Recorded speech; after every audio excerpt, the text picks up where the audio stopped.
Hello दोस्तों, नमस्कार। अभी की सबसे बड़ी खबर निकलकर सामने आ रही है, जहां भारतीय नौसेना जिंदाबाद पाकिस्तानी ने भी लगाया भारतीय नौसेना जिंदाबाद के नारे। बताएंगे दोस्तों, भारत ने पाकिस्तानी नाविकों की बचाई जान तो पाकिस्तानी एक्सपर्ट ने मांगा सबूत, जिसके बाद कर दी गई इसकी बोलती बंद। बताएंगे कैसे, साथ ही साथ आपको बताएंगे अब कनाडा में हरदीप सिंह निज्जर के करीबी के घर पर फायरिंग हुई तो भारत पर भड़क उठे खालिस्तानी। भारत के खिलाफ प्रदर्शन में शामिल रहा सिमरनजीत सिंह। बताएंगे दोस्तों ये भी खबर, साथ ही साथ बताएंगे भारत ने मालदीव के फंड में थोड़ी सी कमी क्या कर दी दोस्तों। मालदीव की मदद की बात करने लगा भिखमंगा पाकिस्तान, जबकि खुद इस साल होने वाला है दिवालिया। काक करके जहरीले बोल सुनवाएंगे आपको दोस्तों, एक से एक बड़ी खबर बताएंगे। बने रहेगा वीडियो के अंत तक। और खबरों में आगे बढ़ने से पहले आप भी मानते हैं कि भारतीय सेना विश्व की नंबर 1 और बेहतरीन सेना है और मोदी है तो हर चीज मुमकिन है। तो इस वीडियो को लाइक करके, चैनल को सब्सक्राइब करके, बेल आइकन दबा के कमेंट में जय हिंद जय भारत जरूर कहिएगा। चलते हैं अगली बड़ी खबर की, जहां पर भारत ने पाकिस्तानी नाविकों की बचाई जान तो पाकिस्तान के एक्सपर्ट ने मांगा सबूत,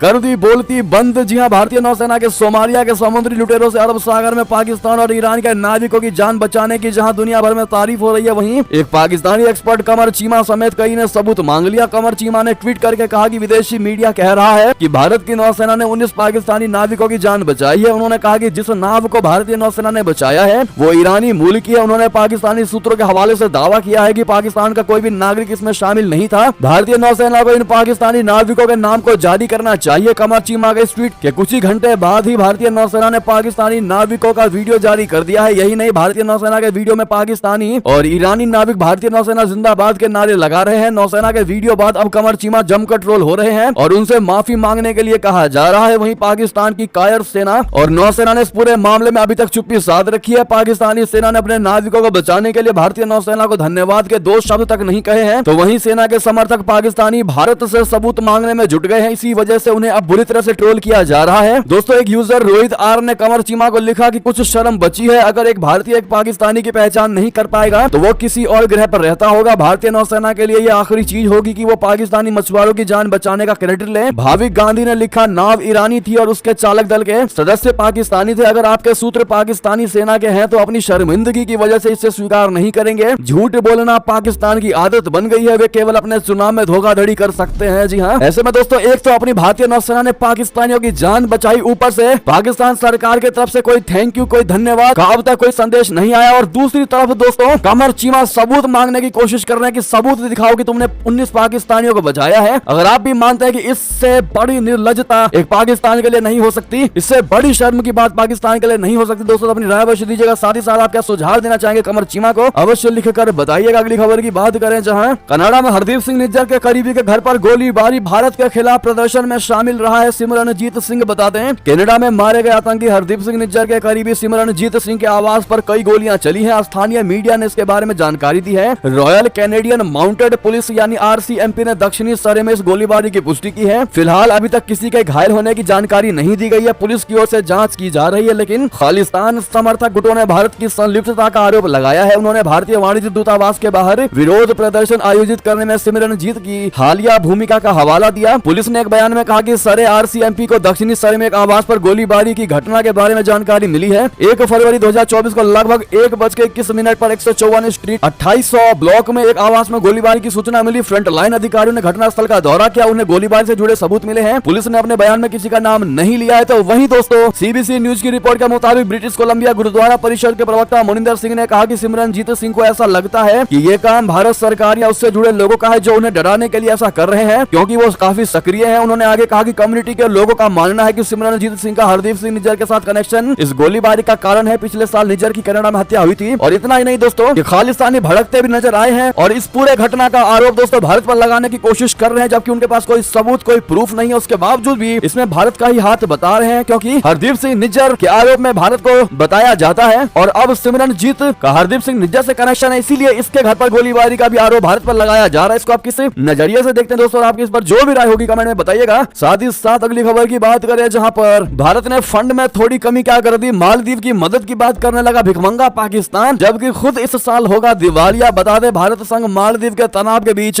पाकिस्तान अब द्वीप देश के समर्थन में आ गया है। खुद दिवालिया होने के कगार पर खड़े पाकिस्तान ने मालदीव की आर्थिक मदद करने का भरोसा दिया है। यह भरोसा पाकिस्तान के कार्यवाहक प्रधानमंत्री अनवर उल हक काकर ने मालदीव के राष्ट्रपति मोहम्मद मुइजू से फोन पर बातचीत के दौरान दिया। इस दौरान PM काकर ने मालदीव पाकिस्तान के के द्विपक्षीय संबंध मजबूत करने पर जोर दिया। इसके साथ ही उन्होंने मालदीव के विकास कार्यों में मदद करने का भरोसा दिया है। जी हां, राष्ट्रपति कार्यालय ने एक प्रेस विज्ञप्ति में कहा कि राष्ट्रपति मोहम्मद मुइज़ू के साथ टेलीफोन पर बातचीत के दौरान पाकिस्तान के कार्यवाहक प्रधानमंत्री अनवर उल हक कक्कर ने दोनों देशों के बीच द्विपक्षीय संबंधों को मजबूत करने के तरीकों पर चर्चा किया है। इसमें कहा गया है कि मुइज़ू को मालदीव की तत्काल विकास जरूरतों को पूरा करने के लिए पाकिस्तानी सरकार के समर्थन का भी आश्वासन दिया गया है। दोनों नेताओं ने दोनों देशों की शीर्ष प्राथमिकताओं पर चर्चा की और अंतर्राष्ट्रीय क्षेत्र में सहयोग बढ़ाने पर बात की है। वैसे में दोस्तों, हीरो बनने की कोशिश कर रहा है पाकिस्तान मालदीव के सामने और उसको दिखा रहा है कि हमें भी बुरा लगा है और हम आपके साथ संवेदना व्यक्त कर रहे हैं कि भारत ने आपके फंड में कमी क्यों की और कहीं ना कहीं मालदीव के साथ अच्छे संबंध स्थापित करने की कोशिश में लगा है पाकिस्तान। बहरहाल दोस्तों, अगर आप भी मानते हैं ये कितनी भी कोशिश कर लें, लेकिन मालदीव आज नहीं तो कल उसको जरूर ठेस पहुंचेगा और पता चलेगा कि भारत जो था उसके लिए वो कोई और कभी बन ही नहीं सकता। तो दोस्तों, कमेंट में लॉन्ग लिव मोदी जी कहना मत भूलिएगा। साथ ही साथ आपको यह भी बता दें कि क्या आज मालदीव से वापस लौटेंगे भारतीय सैनिक। आज होगी कोर ग्रुप की दूसरी मीटिंग। भारत पहुंचा मुइज़ू का प्रतिनिधि मंडल। बता दें, मालदीव में भारतीय सेना की मौजूदगी को लेकर दोनों देशों के बीच विवाद चल रहा है। इसी बीच एक महत्वपूर्ण डेवलपमेंट देखने को मिली है। मालदीव में भारतीय सैन्य कर्मियों की उपस्थिति को लेकर दोनों देशों के बीच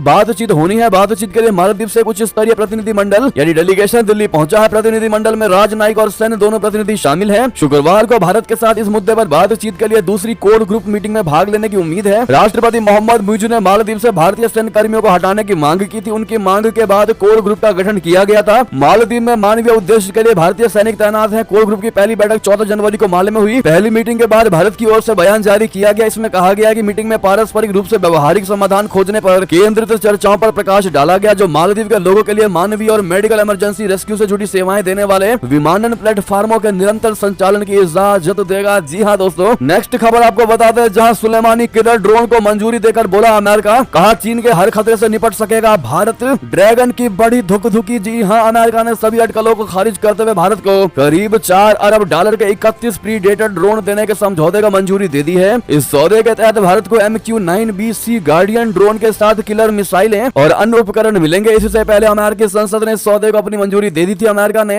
इस सौदे को मंजूरी देने के बाद अपने इरादे साफ कर दिए। अमेरिका ने कहा कि इस प्रस्तावित ड्रोन बिक्री से भारत चीन की ओर से आ रहे वर्तमान और भविष्य में आने वाले खतरों से निपटने की क्षमता में सुधार होगा। अमेरिका सरकार ने कहा कि इस किलर ड्रोन से भारत की मानव रहित निगरानी और जासूसी गश्त करना आसान हो जाएगी। वाकई में दोस्तों, इस सौदे के लिए और भारत को मंजूरी देने के लिए आप लोग अमेरिका को थैंक यू जरूर कहिएगा। अगली खबर बता दें, पाकिस्तान के पूर्व पीएम इमरान खान को जान का खतरा। करीबी ने किया बहुत बड़ा दावा। आर्मी ने दिए 3 विकल्प। बता दें, पाकिस्तान के पूर्व प्रधानमंत्री इमरान खान की फजीहत कम होने का नाम नहीं ले रही है। हाल ही में उन्हें 2 अलग अलग मामलों में 10 साल और 14 साल की सजा मिली है। उन पर चुनाव लड़ने पर प्रतिबंध है। उनकी पार्टी का चुनाव चिन्ह बल्ला भी रखने की गुहार भी ठुकरा दी गई। इमरान खान लंबे समय से जेल में बंद है। 8 फरवरी को होने वाले आम चुनाव के लिए उनका नामांकन भी रद्द किया जा चुका है। इन सब के बीच इमरान खान की मुश्किलें कम नहीं हुई है। उनकी जान को बड़ा खतरा है। ये दावा इमरान खान के करीबी ने किया है। साथ ही बताया कि इमरान खान को जिंदा रहने के लिए पाकिस्तान आर्मी की ओर से 3 ऑफर दिए गए हैं। पहला विकल्प दिया गया है कि इमरान खान पाकिस्तानियों से औपचारिक रूप से माफी मांगे। दूसरा विकल्प दिया गया है कि वे बिना बनी गाला में रहें, साथ ही अपनी पार्टी पीटीआई के चुनाव मामले से दूर रहें, उसमें हिस्सा न लें। और तीसरा विकल्प दिया गया है कि 3 उम्मीदवारों में से किसी एक को प्रधानमंत्री पद के लिए नामांकित करे और जनता के सामने नाम की घोषणा करे। जी हाँ दोस्तों, अगली खबर की बात करें, जहाँ नेपाल में पशुपतिनाथ के दर्शन से लोकसभा चुनाव प्रचार शुरू करेंगे प्रधानमंत्री नरेंद्र मोदी जी। क्या वाकई में ऐसा है? नेपाली मीडिया ने किया है सबसे बड़ा दावा। जहाँ लोकसभा चुनाव से पहले प्रधानमंत्री